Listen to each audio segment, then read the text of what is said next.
అన్ని రకాల వస్త్రాలపై up to 70% discount. Doctor B V Pattabhiram గారు, ఈయన్ని నేను అన్నగారు అనేవాడిని. మరి అంత బాగున్నాం కదా ఇద్దరం. జంజాల గారి వల్ల బివి పట్టాభిరామ్ గారు నాకు తెలుసు అని మీరందరూ అనుకుంటున్నారు. కానీ ఆయనకి నాకు ఉన్న పరిచయం గురించి, అసలు పరిచయం గురించి చెప్తే మీరందరూ షాక్ అవుతారు. బివి పట్టాభిరాముడు ఈయన వీళ్ళకి అన్నయ్య ఒక ఆయన ఉండేవాడు. నాకు ఒక అన్నయ్య ఉన్నాడు. ఆయన డ్రగ్ ఇన్స్పెక్టర్గా పనిచేసేవారు. నాకు అన్నయ్య. మీ అందరికి చిన్న ఐడియా ఉంటే కనుక, నేను ఎన్టీ రామారావు గారి ఇంట్లో పుట్టడం వల్ల, ఆ తర్వాత ఇంజనీరింగ్ ఫస్ట్ క్లాస్ చదివినా కూడా నేను యాక్టర్ని అవుదామనే బలమైన కోరికతోటి రామారావు గారి ఎమ్మట వెళ్ళిపోతే, ఆయన నన్ను అసలు నీ పర్సనాలిటీ నువ్వు ఇటు కాకుండా అటు కాకుండా ఉన్నావు, నువ్వు పెద్ద వేషం వేయడానికి పనికిరావు, ఇటు చిన్న పిల్లడి వేషం వేయడానికి అటు ఇటు కాకుండా ఉన్నావు నువ్వు అని చెప్పి నన్ను కొంతకాలం గడవడం కోసం ఫిల్మ్ ఇన్స్టిట్యూట్లో పడేస్తే, ఆ తర్వాత నేను గోల్డ్ మెడల్ తెచ్చుకోవటం వల్ల వారి మెప్పు పొంది తర్వాత సినిమాల్లో రావడానికి ట్రై చేయడం కుదిరింది. కానీ ఇక్కడ లింక్ ఏంటి అంటే, బివి రమణరావు గారు. బివి రమణరావు గారు అంటే బివి పట్టాభిరామ్ వాళ్ళ పెద్దన్నయ్య. ఆయన అప్పుడు డ్రగ్ కంట్రోలర్ ఆంధ్రప్రదేశ్ అండి. డ్రగ్ కంట్రోలర్ ఆంధ్రప్రదేశ్కి నీకేం సంబంధం అని అడుగుతున్నారేమో నన్ను. డ్రగ్ కంట్రోలర్ కింద పనిచేసేది మా అన్నయ్య డ్రగ్ ఇన్స్పెక్టర్ నాగేశ్వరరావు గారు. ఈయన ఏం చేశాడు, ఫిల్మ్ ఇన్స్టిట్యూట్ నేను గోల్డ్ మెడల్లో వచ్చిన తర్వాత ఈయన మేల్కొని ఉండకుండా హైదరాబాద్ వచ్చి బివి రమణరావు గారిని, అయ్యా మీకు బివి సీతారాముడు అని ఒక తమ్ముడు ఉన్నాడు కదా, బాపు గారు రమణ గారులకి ఎంతో ఇష్టమైన అత్యంత ప్రాణమిత్రులు కదా, మా తమ్ముడు ఇప్పుడే గోల్డ్ మెడల్ వచ్చిందండి ఫిల్మ్ ఇన్స్టిట్యూట్లో, వాడికి పర్సనాలిటీ లేదు అది ఇది అని అంటున్నారు, బాపు గారు రమణ గారు మీ ఫ్రెండ్ కదా, వాళ్ళకి చెప్పి ఏమన్నా వాడికి ఏమన్నా ఒక చిన్న వేషం ఇప్పిస్తారా అని మా అన్నయ్య వెళ్ళి అడగటం. సీతారాముడు గారు వెళ్ళి బాపు రమణ గారిని అడగటం. తద్వారా ఏం జరిగిందయ్యా అంటే, స్నేహం అనే సినిమాలో బాపు రమణ గారు నాకు వేషం ఇవ్వడానికి కారణం బివి పట్టాభిరామ్ వాళ్ళ అన్నయ్య సీతారాముడు రమణరావు గారు.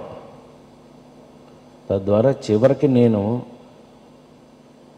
1977లో నేను ఫస్ట్ టైము స్నేహం అనే సినిమాలో బాపు గారి సినిమాలో యాక్ట్ చేసే అవకాశం నాకు వచ్చింది. కారణం బివి పట్టాభిరామ్, బివి సీతారాముడు, బివి. తర్వాత మేము ఎంత మాకు పిచ్చి అని అంటే కనుక, లేడీస్ టైలర్ సినిమాలో పట్టాభిరామ్ గారి క్యారెక్టరే నాతో పాటు, అంటే వంశీకి ఎంత పిచ్చి అంటే, వీళ్ళ ఫ్యామిలీ బాపు గారితో పాటు ఉన్న వాళ్ళ స్నేహితుడు ఆయన, చివరికి ఆయన అందాల రాముడు సినిమాకి ఆయన ఎంత ఇది అని అంటే కనుక, ఆ డిజైనింగ్ అదంతా ఇంకా ఆ ఫ్యామిలీ నాకు నేను వెళ్ళి అందులో ఇరుక్కుని, చివరికి రమణరావు గారి వల్ల నాకు వేషం వచ్చి, బివి రమణరావు గారి వల్ల. ఇది ఒక సెక్షన్ అయితే, ఆ తర్వాత జంజాల్ గారు, బివి పట్టాభిరామ్ ఇదొకటి. ఈయన తీసుకొచ్చి 226 అనే సినిమాలో ఇక్కడ నా పట్టాభిరామ్ అనేతో డైరెక్ట్గా వచ్చి, చివరికి ఎందుకు చెప్పొచ్చాను అనంటే, మ్యాజిక్ అనేది నేర్పి నాకు పట్టాభిరామ్ గారు నన్ను 226 సినిమాలో నేను మ్యాజిక్ చేసే పని చేశానండి. ఆయన నేను మ్యాజిక్ చేయవలసినట్టుగా ఆయన నేర్పించి, ఆయన హై భలే చేస్తున్నావు ప్రసాద్ నువ్వు అది ఇదని ఎంత నేర్పారు అనంటే, చివరికి బివి పట్టాభిరామ్ గారితో నాకున్న అటాచ్మెంట్ ఎక్కడికి వెళ్ళిందంటే అన్నయ్య మాయిలోడు సినిమాలో మాయిలోడు ఏ రేంజ్కి ఆయన నాకు నేర్పారు అని అంటే సినిమాలో చేసింది కాదండి. 175 రోజుల ఫంక్షన్కి మాయిలోడు సినిమాకి నన్ను బ్లాక్ మ్యాజిక్, ప్రపంచంలోనే బ్లాక్ మ్యాజిక్ చేయటం అంత ఈజీ కాదు. ఈజీ కాదన్న విషయం నాకు తెలియదండి. కానీ ఆయన ప్రసాద్, నేను మ్యాజిక్ నేర్పాను, నీకు అది 175 days ఆడిన సందర్భంగా మనం ఒక మ్యాజిక్ చేద్దాము అని ఎస్వి కృష్ణారెడ్డి గారు, అచ్చిరెడ్డి గారు వాళ్ళందరితోటి చెప్పి సికింద్రాబాద్లో ఆ థియేటర్, బ్రదర్ మీకు దాన్ని తెలుసు కదా, ఆ థియేటర్లో నన్ను ఫంక్షన్కి ఆ బ్లాక్ మ్యాజిక్ నా చేత అన్నయ్య చేపించారు. ఎంత చేపించారు అని అంటే ఆ రోజున కృష్ణ గారు, విజయనిర్మల్ గారు, మల్లెమాల ఎంఎస్ రెడ్డి గారు వాళ్ళు గెస్ట్లు అయితే స్టేజీ మీద చేస్తూ నేను కట్టెని ఇలా పట్టుకుని టప్పను కట్టెను వదిలేస్తాను, నేనుండను అక్కడ స్టేజ్ మీద. ఐఎమ్ నాట్ జోకింగ్, మీరు షాక్ అయి తీరాలి. నా చేత చేపించాడు అన్నయ్య. అదేంటి అన్నయ్య బ్లాక్ మ్యాజిక్ మీరు చేద్దామన్నారు కదా అని అంటేను, నేను చేస్తే మామూలే ప్రసాద్, నువ్వు నీ చేత చేపించడం అని చెప్పి స్టేజ్ మీద కట్టెన్ టపాన్ కింద పడిపోద్ది. ఎంత షాక్ అయిపోయారు అని అంటే lights off lights on.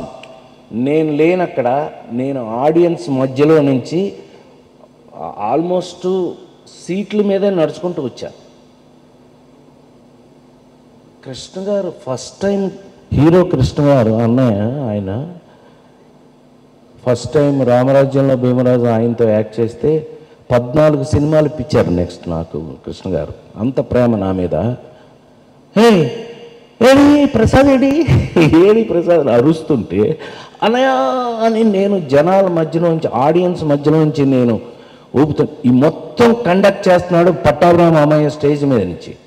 Pattabhirama అన్నయ్య, ప్రసాద్గా మీ అందరికి కావాల్సిందే అడుగు, మీ మధ్యనే ఉన్నాడు ప్రసాద్ ఇక్కడ ఎందుకు ఉంటాడు అని ఆయన దాన్ని ఇంట్రెస్ట్ చేసి తీరా చూసి కృష్ణ గారు లెగిసి వెనక్కి చూసి ప్రసాద్ ఇక్కడ ఉన్నాడు అని చెప్పి ఆయన అరిచి ఒక జీవితకాలం మాయిలోడు అంటే మాయిలోడు సినిమాల్లో ఆయన యాక్ట్ చేయటం, 175 days ఆడటం, ఎస్వి కృష్ణారెడ్డి. ఇంకా మీకు ఎలా ఉంటుంది నేను చెప్పాలా? మొత్తం లెగిసి నిలబడి నన్ను చూసి మీరు నమ్మాలి, తప్పట్లు కొట్టడం మర్చిపోయారు. అలా ఇదంతా పట్టాభిరామ అన్నయ్య నిలబడి కండక్ట్ చేసి నా చేత ఏ రేంజ్ ఎక్కడికి వెళ్ళిపోయింది అది చివరికి అన్బిలీవబుల్. ఎవరు నమ్మరు కూడా ఎవరైనా. ఇంకా ఎలా ఉంటుందో మా అటాచ్మెంటు, ఆయనతో నాకు అటాచ్మెంట్ ఎలా ఉంటుంది అని మీకు తెలుసు. ఇంకా అక్కడి నుంచి ఇంక ఏం చెప్పను, నేను ఎంత చెప్పను. అలాంటిది తానాలో ఈ సంవత్సరం మొన్న 4వ తారీఖున అమెరికాలో తానాలో నవరస నట చక్రవర్తి అట్లా నాకేదో బిరుదిచ్చారు. చాలా అద్భుతంగా జరిగింది. నా అదృష్టం ఏంటంటే మరి పెళ్లి పుస్తకాలు, మిస్టర్ పిల్లలు, అన్నిటి ఇన్వాల్వ్మెంట్లోనూ నాతో బివి పట్టాభిరామ అన్నయ్య ఉన్నారు. మీరు ఎంత షాక్ అవుతారంటే 206 సినిమాలో చివరికి శ్రీలక్ష్మికి నేర్పి చివరికి డబ్బులు ఇవ్వలేదు అని అంటే మళ్ళీ ఇప్పటించి థియేటర్లో గోల ఈయన చేత యాక్ట్ చేయించాం మేము. ఈయన నెలకొండ అనుకున్నా, ఈయన చేత జంజాల్ గారు అన్నాడు, ప్రసాద్ ఏంటి అని అన్నాడు. ఎందుకండి ఎవరో ఎందుకు అన్నయ్య ఏం చేద్దాం అంటే నేనా అన్నాడు ఆయన. అని నేను ఎంత అటాచ్మెంట్ ఆయనతో నాకంటే. పాపం మా వదిన గారు మాకు ఇంట్లో ఎన్నిసార్లు భోజనం పెట్టింది, ఎన్నిసార్లు భోజనం చేశాను నేను ఆ ఇంట్లో. కానీ చివరికి ఇదేంటోనండి, మొన్న తానా కోసం లక్ష్మీనారాయణ గారు ఫ్లైట్ ఎక్కామండి సార్. లండన్ అంటే అది మరి ఎమిరేట్స్, ఇక్కడ నుంచి లండన్ నుంచి న్యూయార్కు. యాక్చువల్గా టిక్కెట్లు 2 రోజులు ముందే వెళ్ళాను నేను. తానాకి ఒక 2 రోజులు ముందే 30వ తారీఖు వెళ్తే కరెక్ట్గా 30వ తారీఖు లండన్లో దిగితే అదేదో న్యూస్ మా నాగరాజ్ గారు అని నాకు అన్నీ చూసేది ఆయన, నాకు సెక్రటరీ. ఆయన సార్ అని పరిగెత్తి ఏంటండి అంటే బీబీ పట్టాభిరామ్ అన్నయ్య ఏమైనా ఫోన్ చేశాడా, ఏమైనా మాట్లాడాలా, ఏదైనా అర్జెంటా, ఏదైనా చెప్పారా ఆయన అమెరికా నుంచి అని అంటే, కాదు సార్ ఆయన వెళ్ళిపోయారు సార్. ఇది లండను. అక్కడి నుంచి నేను వెనక్కి రాలేను, సగం వెళ్ళిపోయానండి ఆల్రెడీ. అక్కడి నుంచి వెనక్కి రావాలన్నా కూడా అసలు అన్బిలీవబుల్, మన చేతిలో లేనిది. సో చివరికి పట్టాభిరామ్ అన్నయ్య నాకు లాస్ట్కి ఇచ్చిన జర్క్ ఏంటి అంటే, నేను ఆయన్ని చూసే అవకాశం కూడా లేకుండా నేను అమెరికా వెళ్ళిపోవాల్సి వచ్చింది. జీవితం కదండి, జీవితంలో అన్నీ పచ్చి నిజాలే. ఆయనే చెప్తుండేవారు అనేక సార్లు, ప్రసాద్ మనం వరే కాకూడదు. మా అమ్మాయి చనిపోతే ఆ మధ్య అప్పుడు కూడా అలాగే చెప్పారు ఆయన, ఇది జీవితం ప్రసాద్, వీ హ్యావ్ టు అని. మనం నెల రోజుల నుంచి కలుసుకోవాలనుకున్నాం, అది కూడా ఎందుకో కుదరలా ఏంటో. అన్నయ్య థ్యాంక్ యూ వెరీ మచ్. మీరు జీవితాన్ని ఎలా తీసుకోవాలో నేర్పారు ఆయన నాకు, హౌ టు టేక్. అఫ్కోర్స్ ఆ నలుగురు నుంచి కొన్ని క్యారెక్టర్లు చేసినప్పుడు ఆయన నన్ను ప్రసాద్ అని పర్సనాలిటీ డెవలప్మెంట్ ప్రోగ్రామ్స్లో అనేక చోట్ల వారు నన్ను పిలిచి ఆయనతో పాటు నా చేత కూడా స్పీచ్లు ఇప్పించి నన్ను ఇన్వాల్వ్ చేసి జీవితంతో అనేక రకాల జీవితాల సత్యాలని అనేక రకాలు ఆయన నేర్పారు. ఆయన ఎప్పుడన్నా సాయంకాలం పూట, ఫర్ ఎగ్జాంపుల్ మీకు మన సంగీతంలో పద్మవిభూషణ్ ఆయనతో కూర్చుంటే, మీరు రాజేంద్ర ప్రసాద్ అంటే అబ్బో ప్రసాద్ నాకు ఎంత ఇష్టమో అని ఆయన అంటే, మంగళపల్లి బాలమురళీకృష్ణ గారు ఆయన కూర్చుంటే నన్ను తీసుకెళ్ళాడు ఈయన నన్ను అట్లా ఎన్ని చోట్లకి ఎన్ని రకాలుగా ఆయన నన్ను ప్రమోట్ చేయటమా ఏమనాలో నాకు తెలియదు. జంజాల్ గారు 206 దగ్గర నుంచి మాయిలోడు సినిమా వరకు ఆయన ఎన్నో నేర్పి నన్ను, చివరికి నేనే మాయిలోడిని, నేనే మ్యాజిక్ చేయగలను, బ్లాక్ మ్యాజిక్ చేయగలను అని నా చేత ఇవన్నీ ఈయన పనులేనండి. చివరికి బీవీ పట్టాభిరామ్ గారికి, వదిన గారికి తెలుసు ఆ ఇంట్లో నేను ఒక మనిషిని అయిపోయాను. చివరికి వాడు పెరిగిన దగ్గర నుంచి, అమెరికాకి వెళ్ళిన దగ్గర నుంచి అన్ని రకాలుగా. కానీ చివరికి ఇవాళ ఆయన గురించి ఇలా పొద్దునే బ్రిటిష్ ఎయిర్వేస్లో పొద్దునే ఇవాళ నేను వచ్చాను, ఇవాళ మార్నింగే వచ్చాను. నువ్వు పెట్టిన ఇది అది చూసుకోలే.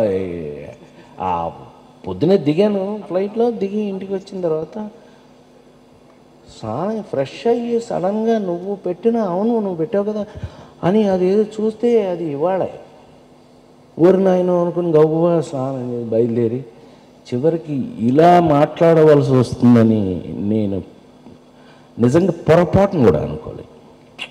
ఏంటో మరి ఆయన నా మీద ఎందుకు కోపమో తెలియదు, చెప్పకుండా వెళ్ళిపోయారు ఆయన. ఏం చేస్తాం, ఆయన నేర్పిందే చివరికి ఆయన మీదే అప్లై చేయాల్సి వస్తుంది. అవును, ఇది జీవితం. One should understand. మేము జీవితం గురించి అనేక చోట్ల నా చేత మైక్ పుచ్చుకొని నా చేత చెప్పించారు ఆయన. జీవితంలో ఎలా ఉండాలి, ఎలా అడ్జస్ట్ అవ్వాలి అనే విషయాల్ని ఇది నిజం.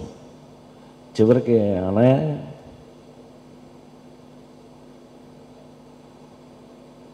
ఏమీ చేయలేము, కానీ జీవితాన్ని మనం అర్థం చేసుకుని ఎలా ముందుకెళ్ళాలో ఆయనే నాకు నేర్పారు.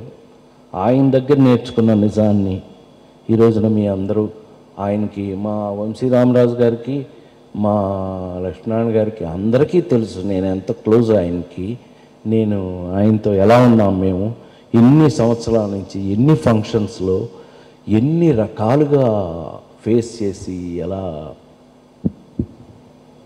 ఇది జీవిత సత్యాన్ని మనం ఒప్పుకోవాలి అనుకుంటే కనుక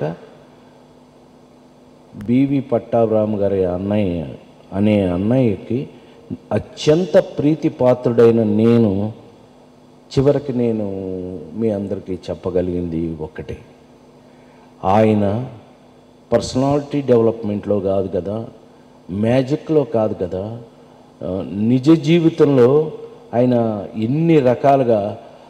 పెళ్లి పుస్తకం నేను సినిమా యాక్ట్ చేస్తే ఆయన దగ్గరికి ఎవరన్నా విడిపోవడానికి వాళ్ళ దగ్గరికి వెళ్తే ఆయన ఏమి రాసిచ్చేవారంటే, లక్ష్మీనారాయణ గారు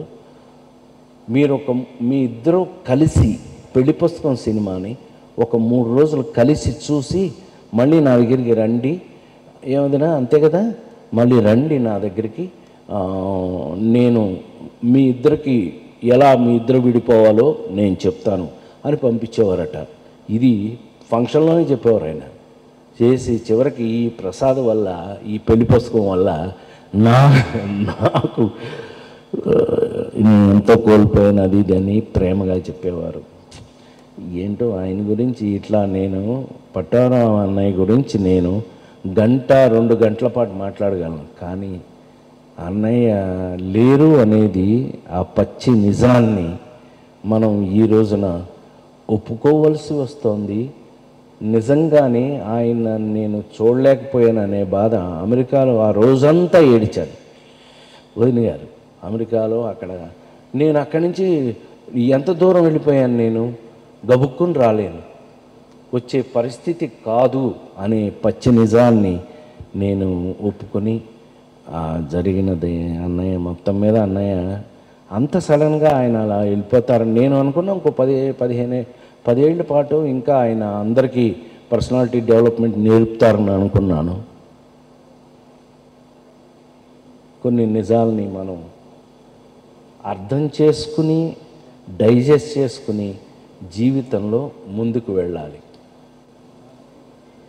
చివరికి ఆయన నేర్పినవి, ఆయన ఇంకా పర్సనల్గా నాతో పర్సనాలిటీ డెవలప్మెంట్ గురించి ఎన్ని విషయాలు మేము డిస్కస్ చేసుకుని ఉంటాము. ఏది మాకు ప్రత్యక్ష దైవం, ప్రత్యక్షమైనటువంటి మాకు ప్రత్యక్షంగా చూసిన వాళ్ళంటే మా వదిన గారే. ఇంకా నేను అంతకన్నా చెప్పగలిగింది ఏమీ లేదు. మేమిద్దరం ఏం మాట్లాడుకున్నాం, ఆవిడ ముందు ఎన్ని మాట్లాడుకున్నాం, ఎన్ని రకాలు క్యారెక్టర్ల గురించి మాట్లాడుకున్నాం. చివరికి ఆ 4 వరకు చేస్తే వారి బ్లెస్సింగ్స్తో ఇవాళ రాజేంద్ర ప్రసాద్ అనే నేను మీ అందరి ముందు ఉండటం, అన్నయ్య వెళ్ళిపోవటం, ఇంతకంటే నేను ఏం మాట్లాడలేను. ఏం మాట్లాడినా ఆయనే గుర్తుకొస్తున్నారు. మా ఆవిడ చెప్పింది, మొన్నే కదండి చెప్పారు వెళ్ళి ఆయన కలిసి వస్తాను అంటే ఇట్లా అయిపోయింది చాము. ఆవిడ ఫీల్ అయిపోతాను అక్కడ, నేను ఫీల్ అయిపోయి. ఏది ఏమైనా B V Pattabhiram, doctor B V Pattabhiram అనే ఒక వ్యక్తి సమాజానికి ఎంత పనికొచ్చారో. ఏం గురుగారు, సమాజానికి ఎంత ఆయన పనికొచ్చారు. కరెక్ట్, మీరున్నారు, మీరందరూ ప్రత్యక్ష సాక్షులు. నాకు ఆయన తమ్ముడుగా నేను చివరికి ఆయన తరఫున నేనున్నాను అని మాత్రమే చెప్పగలను. అంతకంటే ఎక్కువ మాట్లాడలేనని మీ అందరి ముందు అన్నయ్యని గుర్తు చేసుకుంటూ